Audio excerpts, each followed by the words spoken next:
जय हिंद दोस्तों। Supreme court के अंतरिम आदेश के बाद तिलचट्टों में हड़कंप मचा हुआ है। सारे कॉकरोच बिलबिला रहे हैं। लेकिन सुप्रीम कोर्ट ने अंतरिम आदेश में ऐसी क्या बातें कह दी है जिससे कि सौरभ दास से लेकर के अभिजीत दीपके तक चुपचाप टेंशन में बैठे हुए हैं कि अब क्या होगा। सबसे पहले कॉकरोच जनता पार्टी की ये मांग है कि पहले से भी जो छात्रों के ऊपर एफआईआर दर्ज हुए हैं उसको रद्द किया जाए। लेकिन ये कॉकरोच तो पहले बोल रहे थे कि जो पहले वाले जो छात्र हैं वो बीजेपी और आरएसएस के हैं, तो फिर पहले वाले छात्रों के एफआईआर रद्द करने की मांग क्यों कर रहे हैं? ये बड़े सवाल खड़े हो रहे हैं। सुप्रीम कोर्ट ने अंतरिम आदेश देते हुए यह कहा कि जो छात्र 18 साल के कम उम्र के हैं उनके ऊपर अगर उनको गिरफ्तार किया गया है, हिरासत में लिया गया है, तो उसको जमानत दे दिया जाएगा और उनके ऊपर कोई आपराधिक मामला नहीं होना चाहिए। लेकिन यह भी सुप्रीम कोर्ट ने कहा कि अगर छात्र होकर के आपने पब्लिक या सरकारी प्रॉपर्टी को नुकसान पहुंचाया है तो उसकी भरपाई भी करनी होगी। लेकिन इससे कॉकरोच पूरी तरीके से बिलबिला रहे हैं। तिलचट्टे जो हैं वो बड़ी कलेजे में दर्द हो गई। हर देश में माहौल जो है वो पूरी तरीके से खराब करने की कोशिश हो रही है और सरकार को चेतावनी दी जा रही है। सुप्रीम कोर्ट के आदेश को भी नहीं मानेंगे ये कॉकरोच, ये ऐसी बात कह रहे हैं। अभी आज जो कॉकरोच जनता पार्टी के जो प्रवक्ता हैं सौरभ दास, वो सामने आकर के बयान दे रहे हैं कि सुप्रीम कोर्ट के अंतरिम आदेश पर आपत्ति जताई, कहा कि हम नहीं मानेंगे सौरभ दास ने। और ये फोटो भी बड़ी तेजी से वायरल हुई जिसमें कि 2 लाख का फोन इनका है, दिख रहा है। लोगों ने कहा कि सवाल भी पूछे कि कहाँ से आए ये, तो ये पर्सनल चीज़ें हैं, लेकिन लोग फंडिंग से सीधा जोड़ रहे हैं। लेकिन मैं आपको बता दूं दोस्तों कि यहाँ पे जो कॉकरोच जनता पार्टी के जो प्रवक्ता हैं सौरभ दास फिर से सरकार को चेतावनी दे रहे हैं कि फिर से आंदोलन करेंगे। और कॉकरोच जनता पार्टी के मुखिया, संस्थापक, फाउंडर अभिजीत दीपके भी चेतावनी दे रहे हैं कि फिर से आंदोलन करेंगे अगर सरकार हमारी बात नहीं मानेगी तो जहां भी एफआईआर दर्ज हुए हैं छात्रों के ऊपर उसको रद्द किया जाए। लेकिन अब सवाल यह भी उठ रहा है कि आप आंदोलन की धमकी दे रहे हैं और एफआईआर से डर रहे हैं। बहुत तरह के सवाल इंटरनेट के ऊपर उठ रहे हैं। लोग तो यह भी कह रहे हैं कि आए थे नीट पेपर लीक मामले में मुंह उठा करके और नेतागिरी कर रहे हैं, राजनीति कर रहे हैं। बहुत तरह की बातें, बहुत तरह की चर्चाएं इंटरनेट के ऊपर उठ रही है। अब यहां पे दोस्तों नीट पेपर लीक मामले में सरकार की तरफ से बहुत बड़ा एक्शन हुआ है, गिरफ्तारी भी हुई है।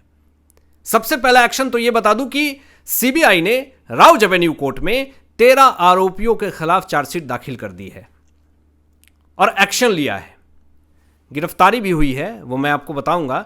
लेकिन सोशल मीडिया पे कॉकरोच जनता पार्टी के प्रवक्ता सौरभ दास, जो कि सुप्रीम कोर्ट के अंतरिम आदेश पे आपत्ति जता रहे हैं और सरकार को चेतावनी दे रहे हैं आंदोलन देने की, 2 कौड़ी का आदमी कह दिया सुप्रीम कोर्ट के आदेश को न मानने को लेकर के।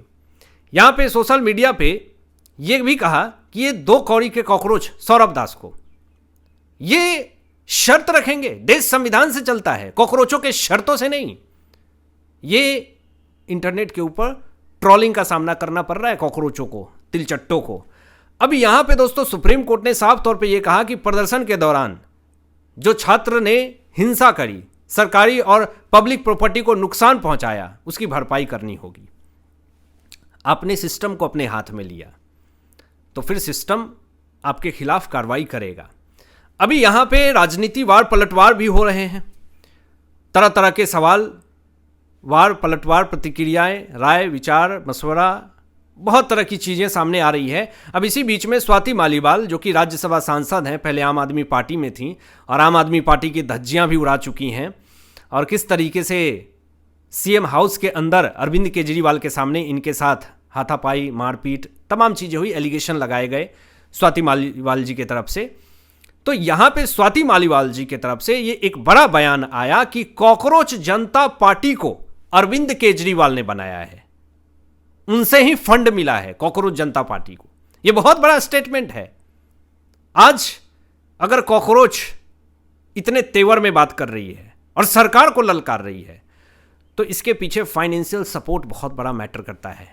और स्वाति मालीवाल जी का ये स्टेटमेंट ये एक अलग ही दिशा धारा देता है कि आम आदमी पार्टी देश में क्या आक्रामकता फैलाना चाहती है। और जिस तरीके से अरविंद केजरीवाल ने यह बात कहा था कि नेपाल और बांग्लादेश में जब जेनजी सड़कों पे उतर करके सरकार बदल सकते हैं तो भारत में क्यों नहीं, यह स्टेटमेंट दिखाता है कि आपकी मंशा क्या है और आपकी विचारधारा क्या है, और आप यही चाहते थे भारत देश के अंदर, और उसमें आप सफल भी होने की कोशिश कर रहे हैं, लेकिन आपको असफलता का ही सामना करना पड़ेगा।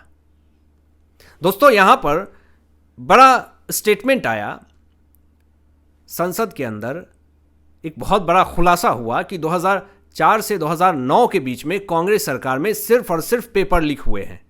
लेकिन ये कॉकरोचों को जरा समझाएं कि कांग्रेस सरकार से जाकर के सवाल पूछें कि 2004 से 2009 के बीच में जो इतने सारे जो पेपर लीक हुए, क्यों नहीं विरोध प्रदर्शन किया, और उस वक्त ये कॉकरोच कहां थे, उस वक्त क्यों नहीं सड़कों पे उतर करके सरकार से सवाल का जवाब मांगा, और उस वक्त कांग्रेस की सरकार ने पेपर लीक मामले में कोई नया कानून क्यों नहीं बनाया। लेकिन बीजेपी की सरकार ने कानून बनाने की बात कही और कानून भी पेश किया, लोकसभा में बिल भी पेश किया, लेकिन उसका विरोध कर रही है विपक्ष। आपको बता दें, जो बड़ी खबर यह है कि बीजेपी सांसद अनुराग ठाकुर जी ने एक बड़ा बयान दिया और कहा कि पेपर लीक में 13 लोगों को गिरफ्तार किया गया। जी हां, यह बड़ी खबर सामने आ रही है, और इससे जो एंटी हैं सरकार के खिलाफ, जो एक लॉबी है, जो इकोसिस्टम है, उसको एक बड़ा झटका लगा। और आपको यह भी बता दूं कि इसी बीच में कंगना रनावत जी का भी बड़ी तेजी से स्टेटमेंट वायरल हो रहे हैं।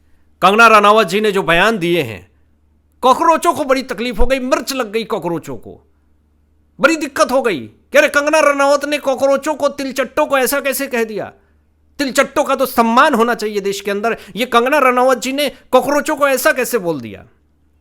कंगना रनावत जी ने यह कहा कि ये कॉकरोच को, कॉकरोच जनता पार्टी को कौन जन्म दे रहा है, कौन पाल पोस रहा है। कॉकरोच जनता पार्टी के विरोध प्रदर्शन को घिनौना बता दिया कंगना रनावत ने।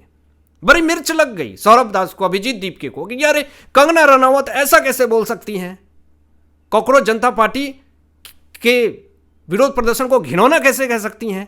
अब कॉकरोच जनता पार्टी के प्रवक्ता सौरभ दास सामने आते हैं और कहते हैं कि कंगना रनावत को उनकी पार्टी के लोग तो सीरियस लेते ही नहीं है। आप राजनीति पार्टी में जुड़ जाएं तो ज्यादा अच्छा है। राजनीति बयानबाजी हो रही है, सांसद पे वार पलटवार कर रहे हैं। ये पूरी तरीके से नीट पेपर लीक का मामला पूरी तरीके से राजनीति की तरफ चला गया। ऐसे तो राजनेता लोग वार पलटवार करते हैं एक दूसरे के ऊपर, तो कॉकरोच जनता पार्टी सीधा अब सांसदों को भी ललकार रही है, सीधा टारगेट कर रही है। प्रवक्ता उनके जो हैं वो हेट फैला रहे हैं, ये साफ तौर पे दिख रहा है। अभी आपको बता दूं कि यहाँ पे अरुण गोविल जी हैं, वो भी बीजेपी सांसद हैं। उन्होंने युवा को ये कहा है कि राजनीति में ना पड़े। ये एक बहुत बड़ा स्टेटमेंट है दोस्तों।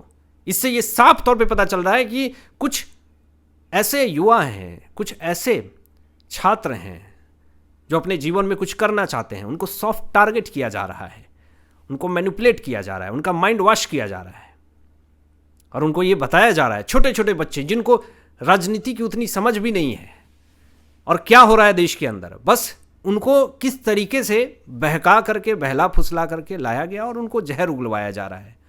वो जानते भी नहीं कि वो किसके बारे में क्या बोल रहे हैं।